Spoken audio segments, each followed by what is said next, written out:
You know, when you hear Jason and the Golden Fleece, you probably think of this huge, epic adventure, right? A brave hero, an incredible ship, a quest against all odds. But what if that's not the whole story? What if the real story is less about triumph and more about, well, a catastrophic moral failure? Today, we're going to dig into the myth to find the tragedy hiding just beneath the surface. So, funny enough, our story doesn't even start with the hero. It starts with a super paranoid king sitting on a stolen throne. This guy, King Pelias of Iolcos, had usurped Jason's father, and he was absolutely haunted by a terrifying prophecy, a warning that came straight from the gods. And the warning was weirdly specific. The man who was going to challenge his rule wouldn't arrive with a huge army or anything like that. No, he'd arrive with one bare foot. It's such a bizarre little detail, but that one detail is what kicks off one of the greatest and most tragic adventures in all of Greek mythology. All right, so here's our roadmap. We're going to follow Jason from this fated beginning all the way to his impossible quest. We'll witness the dangerous bargain that really guarantees his victory, see the huge vow he ultimately breaks, and then track his tragic downfall. Finally, we'll try to figure out what his story truly tells us about what it even means to be a hero. Okay, so to really get Jason's quest, you first have to get his uncle's fear. King Pelias didn't just inherit power, he grabbed it. And because of that, he lived every single day just waiting for the other shoe to drop, dreading the moment it would all be taken away from him. The oracle's words pretty much confirmed Pelias's biggest fear, that someone with a real claim to the throne was coming. So the one-sandaled man wasn't just some random threat. He was the living, breathing embodiment of the justice Pelias had been trying to outrun. And then, sure enough, one day, it happens. Jason, now a grown man, shows up in Iolcos to claim what's his. On the way into town, he does this simple, kind act. He helps an old woman cross a raging river. He loses a sandal in the process, and right then and there, without even realizing it, he literally walks right into the prophecy. Okay, now for the quest. Pelias, staring at the one-sandaled man from his nightmares, knows he can't just kill him. That would be way too obvious. So he comes up with what he thinks is the perfect plan. Send him on a suicide mission. He orders Jason to go get the mythical Golden Fleece from the super distant land of Colchis, a journey no one had ever come back from. So Jason puts together an absolute dream team of Greece's greatest heroes. They become the Argonauts. And their journey is, wow, it's truly epic. They face islands of warrior women, tragic accidents with allies, they fight off monstrous harpies, and somehow navigate the legendary clashing rocks that were designed to crush ships. And through it all, Jason really does prove he's a capable leader. But his biggest test? Oh, that's still to come. And this is it. Right here, when they get to Colchis, this is where the whole story pivots. This is the moment where Jason, the self-made hero, kind of vanishes. And Jason, the man who is completely dependent on someone else's power, is born. See, his journey so far was all about strength and guts. But his victory from here on out, that would be about something else entirely. Magic, manipulation, and a very dangerous bargain. The king of Colchis, the guy named Aeetes, has zero intention of just handing over the fleece.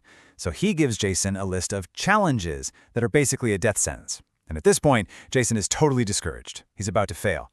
But the goddess Hera, well, she has other ideas. Jason's situation seems completely hopeless, but he suddenly has a secret weapon.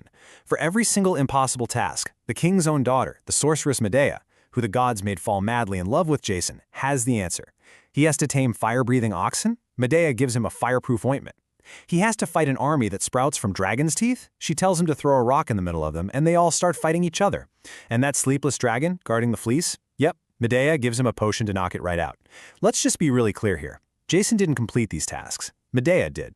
Now, in return for all this help, Jason swore a sacred oath of eternal love and marriage to Medea. And she held up her end of the bargain, and then some. She didn't just get him the fleece. She made sure they could escape by brutally murdering her own brother to slow down their pursuers. After years on the run, they finally settle down in Corinth and even have 2 sons together. But then, in Corinth, Jason sees a new opportunity. A chance to secure his status, not with heroics, but with a strategic marriage. He decides to just dump Medea, this foreign sorceress, and marry the daughter of the king of Corinth. He breaks the most sacred vow imaginable to the woman who sacrificed absolutely everything for him. And when Medea confronts him, reminds him of everything she's done, His reply is just chilling. He basically says he owes her nothing. He says he should thank Aphrodite, the goddess of love, because she's the one who forced Medea to help him. It's this moment of unbelievable cruelty. He completely erases her sacrifice, her choice, everything. Jason's betrayal isn't just a personal screw-up. It's the thing that kicks off an absolute horror story. By abandoning Medea, he unleashes the full, terrifying power of the sorceress he once depended on, and the consequences are going to wipe away every single bit of his heroism. Scorned and absolutely furious, Medea's revenge is as fast as it is brutal. She sends Jason's new bride a beautiful wedding gift, a cursed gown. The moment Creusa puts it on, it bursts into flames, burning her alive, along with her father who tries to save her. But that's not enough. To completely and utterly destroy Jason, to make him feel a pain as deep as hers, she does the unthinkable. She murders their 2 young sons, making sure his family line, his legacy, his entire world is just turned to ash. Jason is left with absolutely nothing. He loses his new bride, his children, his honor. He dies years later, a lonely, broken man. And in a final, pathetic twist of irony, he's killed when a rotten piece of his own glorious ship, the Argo, falls and crushes him. A truly unheroic end for the great adventurer. So what are we supposed to take away from all this? The story of Jason really forces us to look past the cool adventure stuff and ask a much tougher question. What really makes someone a hero?